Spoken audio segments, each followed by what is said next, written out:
and welcome back to another edition of Behind the Bar with J-Mac. I'm Emily. And I'm Sabrina. And today we're gonna make a Cosmopolitan. So the first thing you're gonna need is your chilled glass.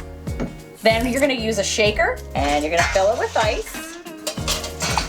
And then you're gonna use your choice in vodka. I'm gonna use Tito's today, but you can definitely use all different flavors. Flavors, right? Whatever you want. So it's gonna be 2 ounces of your vodka, ½ ounce of triple sec.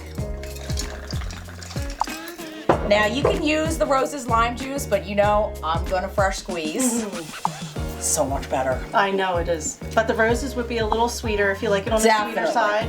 The lime would make it a little bit more tart. Then we're going to add about 1 ounce of cranberry juice. She's going to shake it up. Shake it till you break. You gotta put that love in there. That's right. Because it gives it right back. Nice size martini glass there.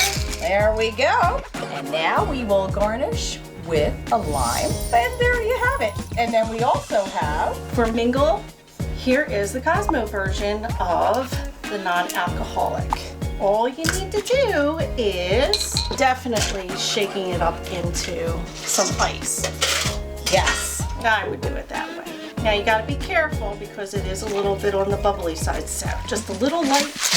I would do a light shake. Definitely not as aggressive as your regular Cosmo. Exactly, because we don't want it all over us. And then we just pour it. Look how pretty pink that is for the ladies and the gentlemen who want something nice and fancy without the alcohol. And there you have it, your Cosmopolitan. Cheers. Cheers.